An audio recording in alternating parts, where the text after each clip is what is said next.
Hello friends, railway protection force constable notification വന്ന കാര്യം എല്ലാവരും അറിഞ്ഞു കാണും. വീഡിയോ ആയിട്ട് ചെയ്തിട്ടുണ്ട്. നോട്ടിഫിക്കേഷൻ വീഡിയോ നമ്മുടെ ചാനൽ വഴി ചെയ്തിട്ടുണ്ട്. അതുപോലെ തന്നെ എങ്ങനെ നിങ്ങളുടെ മൊബൈൽ വഴി അപ്ലൈ ചെയ്യാം എന്നതിനെ പറ്റിയൊരു ആപ്ലിക്കേഷൻ വീഡിയോ സ്റ്റെപ്പ് ബൈ സ്റ്റെപ്പായിട്ടും ചെയ്തിട്ടുണ്ട്. അപ്പോൾ 2 വീഡിയോ നിങ്ങൾ കണ്ടുവരിക, അതിനുശേഷം ഈ ഒരു വീഡിയോ കാണാം. അപ്പോൾ അപ്ലൈ ചെയ്യാത്തവരാണെങ്കിൽ 1 മാസം സമയമുണ്ടെങ്കിലും നിങ്ങൾ ഇപ്പം തന്നെ അപേക്ഷ അയക്കാൻ ശ്രമിക്കുക. ആപ്ലിക്കേഷൻ വീഡിയോ കണ്ട് മാത്രം നിങ്ങൾ അപേക്ഷ അയയ്ക്കുക. ഇന്ന് നമ്മൾ ചെയ്യാൻ പോകുന്നത് എന്താണെന്ന് വെച്ചാൽ, ഈ ഒരു RPF കോൺസ്റ്റബിൾ റിക്രൂട്ട്മെൻറ്റിൻ്റെ സെലക്ഷൻ പ്രൊസീജിയർ ഡീറ്റെയിൽ ആയിട്ട് ഞാൻ നിങ്ങൾക്ക് പറഞ്ഞുതരാം. എക്സാമിൻ്റെ സിലബസ്, പിന്നെ സെലക്ഷൻ പ്രൊസീജിയറിൽ വരുന്ന ഫിസിക്കൽ മെഷർമെൻറ്റ് ടെസ്റ്റ്, പിന്നെ ഫിസിക്കൽ ടെസ്റ്റിന് എന്തൊക്കെ ഇവൻറ്റ്സ് വരുന്നുണ്ട്, മെഡിക്കൽ എക്സാം എങ്ങനെയാണ്, അതിനെക്കുറിച്ച് തറയായിട്ട് ഞാൻ നിങ്ങൾക്ക് ഡീറ്റെയിൽ ആയിട്ട് ഞാൻ പറഞ്ഞുതരാം. അപ്പോൾ നോട്ടിഫിക്കേഷൻ ഞാൻ ജസ്റ്റ് പെട്ടെന്ന് ഓടിച്ചു പോകാം. 15/4/2024 മുതൽ 14 മെയ് വരെ നമുക്ക് അപ്ലൈ ചെയ്യാൻ പറ്റുന്നതാണ്. റെയിൽവേ പ്രൊട്ടക്ഷൻ ഫോഴ്സിൻ്റെ കോൺസ്റ്റബിളും SI ഉണ്ട്. ഇപ്പോൾ നമ്മൾ നോക്കുന്നത് കോൺസ്റ്റബിളിൻ്റെ സെലക്ഷൻ പ്രൊസീജിയറാണ്. അപ്പോൾ കോൺസ്റ്റബിളും SI ഉണ്ട്. കോൺസ്റ്റബിളിലേക്ക് 21,700 ഇനീഷ്യൽ പേ സാലറി, 18 മുതൽ 28 ഏജ് ലിമിറ്റ്. അതുകൂടാതെ SC/ST റിലാക്സേഷൻ വരുന്നുണ്ട്. OBC 3 വർഷവും അഡീഷണലായിട്ട് റിലാക്സേഷൻ കിട്ടുന്നുണ്ട്. 4208 വാക്കൻസിയാണ് കോൺസ്റ്റബിളിലേക്ക്. ഇത്രയും കാര്യങ്ങളാണ്. 10ാം ക്ലാസ് പാസ്സായവർക്ക് കോൺസ്റ്റബിളിലേക്ക് അപ്ലൈ ചെയ്യാൻ പറ്റുമെന്നും ശ്രദ്ധിക്കാം. അപ്പോൾ ഇത്രയും കാര്യങ്ങൾ മനസ്സിലായി. നമുക്ക് സെലക്ഷൻ പ്രൊസീജിയർ ഡീറ്റെയിൽ ആയിട്ടൊന്ന് ചെക്ക് ചെയ്യാം. അപ്പോൾ റിക്രൂട്ട്മെൻറ്റ് പ്രോസസ്സ് നമ്മൾ അപ്ലൈ ചെയ്ത് കഴിഞ്ഞു. അപ്ലൈ ചെയ്താൽ പിന്നെ നിങ്ങൾക്ക് ഇമെയിൽ വഴി നിങ്ങൾക്ക് അഡ്മിറ്റ് കാർഡ് ഡീറ്റെയിൽസ് വരും. അഡ്മിറ്റ് കാർഡ് ഡീറ്റെയിൽസിലായിരിക്കും നിങ്ങളുടെ വെന്യൂ, എക്സാമിൻ്റെ വെന്യൂ, എക്സാമിൻ്റെ ടൈം, എക്സാമിൻ്റെ ഡേറ്റും കാര്യങ്ങളൊക്കെ കിട്ടുക. അപ്പോൾ നിങ്ങൾ ഇപ്പോൾ അപ്ലൈ ചെയ്ത് പഠിക്കുക. അതിനുശേഷം നിങ്ങൾക്ക് അഡ്മിറ്റ് കാർഡ് വരും. അഡ്മിറ്റ് കാർഡ് നിങ്ങളുടെ ഇമെയിലിലേക്കോ അല്ലെങ്കിൽ RRBയുടെ വെബ്സൈറ്റിലോ അല്ലെങ്കിൽ നിങ്ങൾക്ക് SMS വഴിയായിട്ട് ഡൗൺലോഡ് ചെയ്യാൻ പറ്റും. അപ്പോൾ അഡ്മിറ്റ് കാർഡ് വന്നു, നിങ്ങളുടെ ടൈമും കാര്യങ്ങളൊക്കെ വന്നു. ഇനി നിങ്ങൾ ആദ്യം ചെയ്യേണ്ടത് കമ്പ്യൂട്ടർ ബേസ്ഡ് എക്സാം. നിങ്ങൾക്ക് കമ്പ്യൂട്ടർ ബേസ്ഡ് എക്സാം ആയിരിക്കും ഉണ്ടാവുക. നമുക്ക് മലയാളത്തിൽ ഇത്തവണ എക്സാം എഴുതാൻ പറ്റും. മലയാളത്തിൽ എക്സാം എഴുതാൻ സാധിക്കുന്നതാണ്. അപ്പോൾ കമ്പ്യൂട്ടർ ബേസ്ഡ് എക്സാം പാസ്സായ പിന്നെ ഫിസിക്കൽ എഫിഷ്യൻസി ടെസ്റ്റ്, അതായത് ഫിസിക്കൽ ടെസ്റ്റ് ഉണ്ടാവും. ഫിസിക്കൽ ടെസ്റ്റ് പാസ്സായ പിന്നെ physical measurement, height, weight, chest measurement, അതും ക്വാളിഫൈ ആയിക്കഴിഞ്ഞാൽ ഡോക്യുമെൻറ്റ് വെരിഫിക്കേഷൻ. ഇത്രയും കാര്യങ്ങളാണ് ഡീറ്റെയിൽ ആയിട്ട് വരുന്നത്. അപ്പോൾ exam, physical efficiency test, physical measurement test, document verification. അപ്പോൾ എക്സാമിൻ്റെ പാറ്റേൺ വരുന്നത് 10ാം ക്ലാസ് ലെവൽ SSLC ലെവൽ എക്സാമാണ്. ക്വാളിഫിക്കേഷൻ 10ാം ക്ലാസ്സാണ് അപ്ലൈ ചെയ്യാൻ. അതുകൊണ്ട് തന്നെ 10ാം ക്ലാസ് ലെവൽ ക്വസ്റ്റ്യൻസ് ആയിരിക്കും. അത്ര ടഫൊന്നും ആയിരിക്കില്ല. 90 മിനിറ്റാണ് നിങ്ങൾക്ക് എക്സാം എഴുതാൻ ടൈം കിട്ടുക. 120 ക്വസ്റ്റ്യൻസ്, 90 മിനിറ്റ്, അതായത് 1.5 മണിക്കൂറാണ് എക്സാമിൻ്റെ ടൈം. ഒറ്റ എക്സാമേ ഉള്ളൂ, അത് ശ്രദ്ധിക്കാം. Candidate shall be awarded 1 mark for each correct answer. അതായത് 120 ക്വസ്റ്റ്യൻസിൽ 120 മാർക്ക്, ഓരോ ക്വസ്റ്റ്യൻസിനും ഓരോ മാർക്ക്. അതുമാത്രമല്ല ശ്രദ്ധിക്കുക, 1/3 നെഗറ്റീവ് മാർക്ക്. അതായത് 3 ക്വസ്റ്റ്യൻസ് തെറ്റിച്ചാൽ നിങ്ങളുടെ 1 മാർക്ക് നെഗറ്റീവായിട്ട് പോകും. അപ്പോൾ അറിയുന്നത് മാത്രം എഴുതാൻ ശ്രമിക്കുക.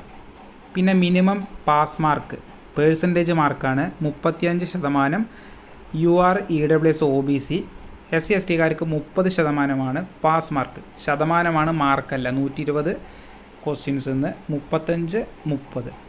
അതും മനസ്സിലായി. ഇനി എക്സാമിൻ്റെ സിലബസ് കാണാം. അരിത്തമെറ്റിക് 35 മാർക്കിന് അരിത്തമെറ്റിക് എന്ന് ക്വസ്റ്റ്യൻസ് ഉണ്ടാവും. Number system, whole numbers, decimal and fractions, relationship between numbers, fundamental arithmetic operation, percentage കണ്ടുപിടിക്കുക, റേഷ്യോ ആൻഡ് പ്രൊപ്പോർഷൻ, ആവറേജ് കണ്ടുപിടിക്കുക, ഇൻട്രസ്റ്റ് കാൽക്കുലേറ്റ് ചെയ്യുക, പ്രോഫിറ്റ് ആൻഡ് ലോസ് P&L, പിന്നെ discount, use of tables and graphs, mensuration, time and distance കണ്ടുപിടിക്കുക. ഇത്രയും ഭാഗത്തു നിന്ന് നിങ്ങൾക്ക് maths എന്ന് ക്വസ്റ്റ്യൻസ് വരും. അരിത്തമെറ്റിക് 35 മാർക്കാണ്. പിന്നെ ജനറൽ ഇൻ്റലിജൻസ് ആൻഡ് റീസണിംഗ് എന്ന് 35 മാർക്ക് തന്നെയാണ്. Analogies, similarities and difference, spatial visualisation, spatial orientation, problem solving analysis, judgement, decision making, visual memory, discriminating observation, relationship concept, arithmetical reasoning, verbal and figure classification, arithmetic number series, non verbal series, coding and decoding, statement കണ്ടുപിടിക്കുക, conclusion, syllogistic റീസണിങ്ങിൻ്റെ ഭാഗത്തുനിന്ന് നിങ്ങൾക്ക് questions വരും. 35 മാർക്കാണ് വരുന്നത്. പിന്നെ general awareness 50 mark. അപ്പോൾ 35 mark arithmetic, 35 mark റീസണിങ്ങിൽ നിന്ന്, പിന്നെ അവയർനെസ്, ജനറൽ അവയർനെസ് 50 മാർക്കുണ്ടാകും. ജനറൽ അവയർനെസ് എന്ന് പറഞ്ഞാൽ നമ്മുടെ സമൂഹത്തിൽ നടക്കുന്ന കാര്യങ്ങൾ, ഇപ്പോൾ നടക്കുന്ന കാര്യങ്ങളും മുന്നേ നടക്കുന്ന കാര്യങ്ങളുമായിട്ടുള്ള ക്വസ്റ്റ്യൻസ് വരും. അതായത് ഇന്ത്യൻ ഹിസ്റ്ററിയുടെ ഭാഗത്തുനിന്ന് art and culture, geography, economics, general polity, Indian constitution, sports, general science etcetera.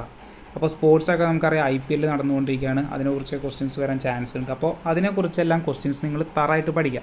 ഇത്രയും ഭാഗത്തു നിന്നാണ് ക്വസ്റ്റ്യൻസ് വരുമെന്ന് നിങ്ങൾ വ്യക്തമായിട്ട് മനസ്സിലാക്കണം. ഇത് കംപ്ലീറ്റ് ആയിട്ട് നിങ്ങൾ പഠിക്കണം. ഈ ഒരു ടോപ്പിക്ക് വെച്ച് നിങ്ങൾ പഠിക്കുക.